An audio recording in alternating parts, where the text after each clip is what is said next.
नमस्कार दोस्तों। पिछले तकरीबन 2.5 साल से यूक्रेन और रसिया के बीच में जंग जारी है और ये जंग अभी भी चल रही है। इस जंग के पीछे की क्या कहानी है? क्यों इतनी दुश्मनी रसिया और यूक्रेन में बढ़ गई कि युद्ध तक बात पहुंच गई है?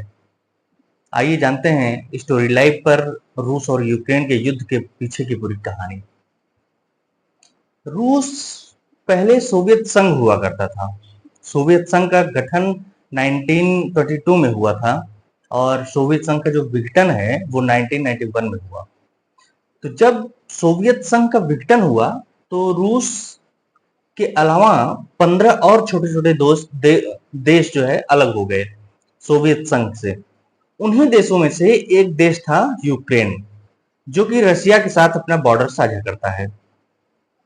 तो रसिया और यूक्रेन के जो संबंध थे सोवियत संघ के विघटन के बाद से अच्छे थे, और अच्छे इतने थे कि आप अंदाजा इस लेवल के अच्छे थे कि 1996 में एनपीटी का समझौता जब होता है तो यूक्रेन के पास जो परमाणु हथियार थे 200, उसने रसिया को दे दिया और इस बात की वादा दे दिया कि भाई हमारी तरफ से युद्ध की कोई पहल कभी भी भविष्य में नहीं होगी और हमारी ऐसी कोई मंशा नहीं होगी।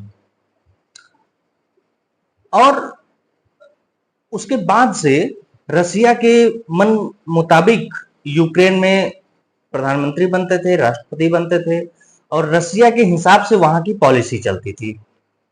और वहां यूक्रेन में कम से कम 30% से ज्यादा रसियन लोग हैं।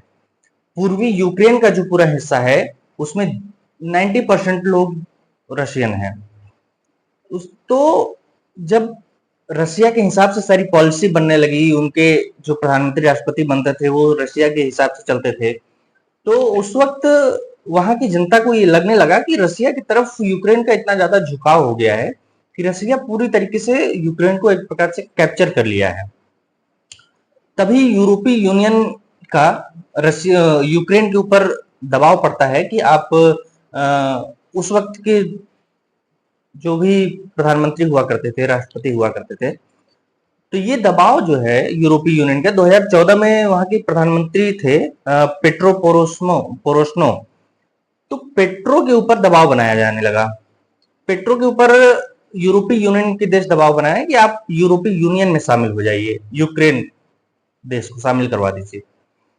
तो जब ये बात रसिया को पता चली तो रसिया ने क्या किया कि उनके ऊपर भी, पेट्रो के ऊपर रसिया भी दबाव बनाने लगा कि आप ऐसा मत करिए, क्योंकि अगर यूरोपीय यूनियन में शामिल हो जाएगा यूक्रेन तो यूरोपीय यूनियन के जो देश है वो उसको नाटो का सदस्य भी बना लेंगे, और नाटो का सदस्य बनना तो रसिया के लिए काफी खतरनाक स्थिति हो जाएगी।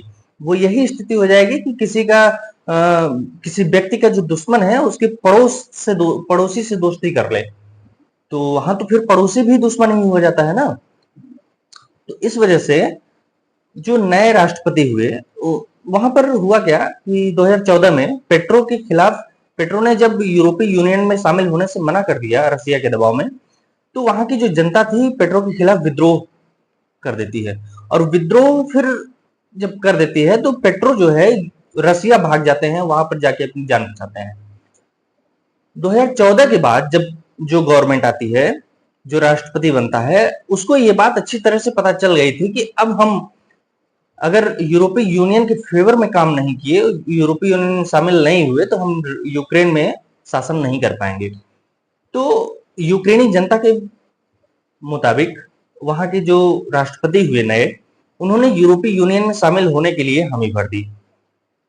तो जब उन्होंने यूरोपीय यूनियन में यूक्रेन को शामिल कर दिया तो रसिया को भाई ये बात बहुत बुरी लगी। तो रसिया ने क्या किया कि तो रसिया ने यूक्रेन के क्रीमिया वाले एरिया को उसको हमला करके उसको अपने कब्जे में कर लिया। अब उसके बाद भी वहां के लोग जो थे वो शांत नहीं हो रहे थे, वो यूरोपीय यूनियन की तरफ ही उनका झुकाव था। तो जब जब रसिया ने क्रीमिया को कब्जे में कर लिया तो जो नाटो देश थे, जो यूरोपीय यूनियन थे, वो रूस पर प्रतिबंध लगा देते हैं। और एक ग्रुप है G8 करके, उसमें से रूस को निकाल देते हैं। तब उसके बाद बचता है G7 में जैसे Canada, France, Germany, Italy, Japan, UK, US, Russia, ये 8 देश थे। तो ये लोग रसिया को उसमें से निकाल देते हैं। तो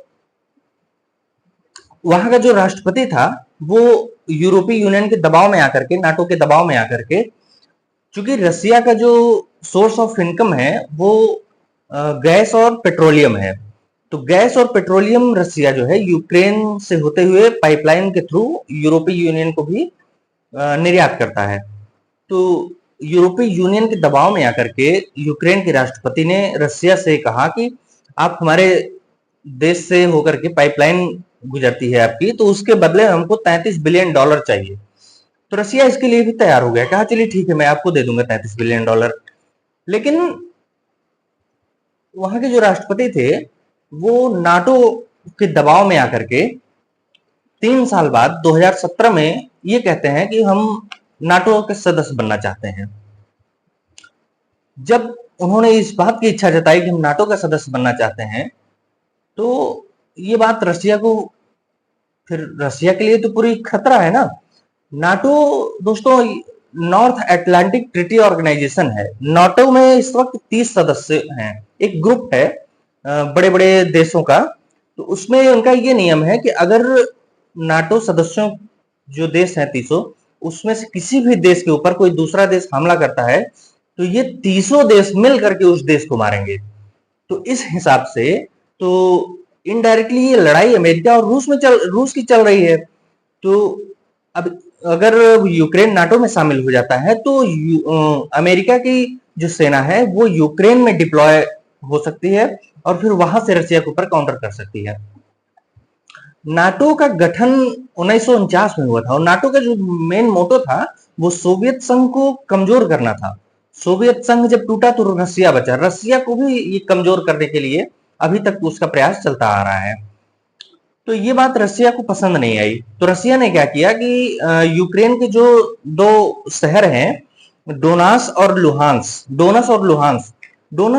में अपने सैनिक सादी वर्दी में भेजता है और वहां वो लोग जा करके वहां की जनता बन करके विद्रोह कर देते हैं कि हमको एक आजाद देश आप बनाइए। तो रसिया फिर अपनी डायरेक्ट सेना भेज करके डोनस और लुहांस शहर को एक आजाद करवा के 2 अलग देश की मान्यता दे देता है।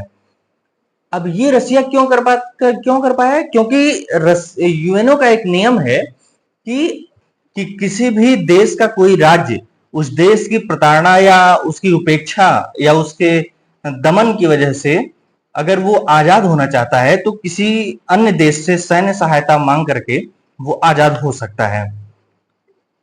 तो वहां पर रसिया भी यही काम करता है कि अब पहले अपने लोगों को वहां पर डिप्लॉय करता है, वहां विद्रोह करवाता है, फिर रसिया से सैन्य मदद मांगता है और रसिया जाकर के वहां पर उन दोनों की सैन्य मदद करके उन दोनों शहरों को आजाद करवा देता है। अब उन दोनों शहरों को आजाद होने से रसिया से फिर वो मदद मांगेंगे कि हमारी यूक्रेन से रक्षा कीजिए, तो रसिया अब जाकर के अपने वहां पर सेना डिप्लॉय कर सकता है।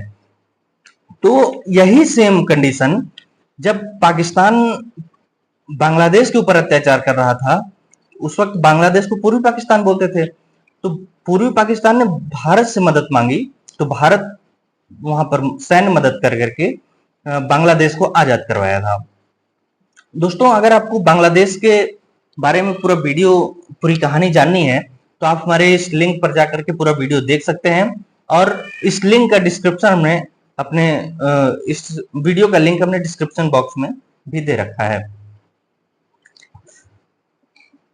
तो उसके बाद भी तनाव बहुत बढ़ता जाता है धीरे धीरे। फाइनली 23 फरवरी 2022 को रसिया यूक्रेन पर हमला कर देता है खुले तौर से। अब रसिया के सामने, रसिया जैसे बड़े देश के सामने यूक्रेन जैसा छोटा देश तकरीबन आज 2.5 साल से युद्ध कर रहा है और अच्छे तरीके से लड़ रहा है, तो ये उसकी अपनी कैपेबिलिटी नहीं है। उसके पीछे नाटो पूरे देश है, जो कि आर्थिक तौर पर, हथियार के तौर पर हर तरीके से यूक्रेन का मदद कर रहा है। अब जब ये युद्ध शुरू हो जाता है तो दो गुट बन जाते हैं, एक यूक्रेन का जो समर्थन कर रहा है और एक जो रसिया का समर्थन कर रहा है। तो रसिया के समर्थन में चाइना, ईरान, उत्तर कोरिया जैसे देश उसका खुलकर के पूरी तरीके से समर्थन कर रहे हैं, और यूक्रेन का समर्थन नाटो को पूरा देश कर रहा है, यूरोपीय यूनियन पूरा कर रहा है। अब इंटरेस्टिंग बात यह है दोस्तों कि यहाँ पर इंडिया का क्या स्टैंड है। तो दोस्तों, इंडिया हमेशा से एक गुटनिरपेक्ष देश रहा है, युद्ध में किसी की तरफ भी कभी शामिल नहीं हुआ है, चाहे वो वर्ल्ड वार फर्स्ट हो, वर्ल्ड वार सेकेंड हो, और चाहे ये इस तरह के जो युद्ध चल रहे हैं इसमें। हालांकि अमेरिका जैसे देश इंडिया पर ये दबाव बनाए शुरू में कि आप रसिया के विरोध में बयान दीजिए, और चूंकि भारत यूएनओ में 2 साल का अस्थायी सदस्य है, तो उस पर उस वोटिंग करने के लिए भी रसिया के अपोज में दबाव बनाए। लेकिन इंडिया बहुत बड़ा देश है और अब उभरती हुई महाशक्ति है विश्व में, वो किसी के दबाव में नहीं आया।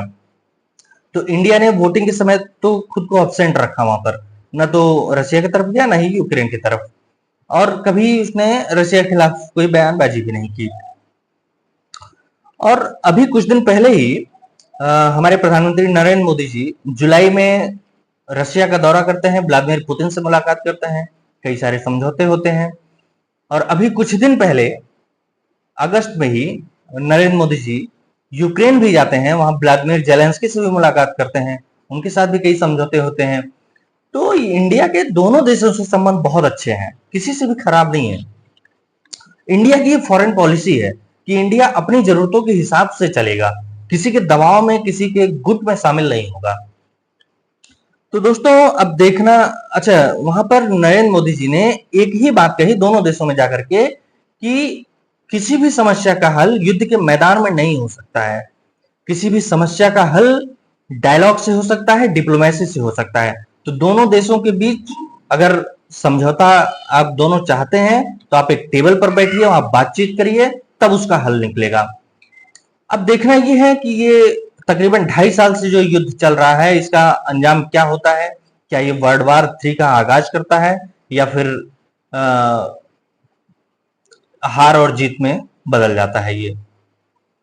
तो दोस्तों, आज के लिए बस इतना ही। जाते जाते मेरे इस वीडियो को लाइक कीजिए और मेरे चैनल को भी सब्सक्राइब कीजिए और बेल आइकन को भी प्रेस कीजिए, ताकि आप मेरा आगे आने वाले वीडियो भी आप देख सकें।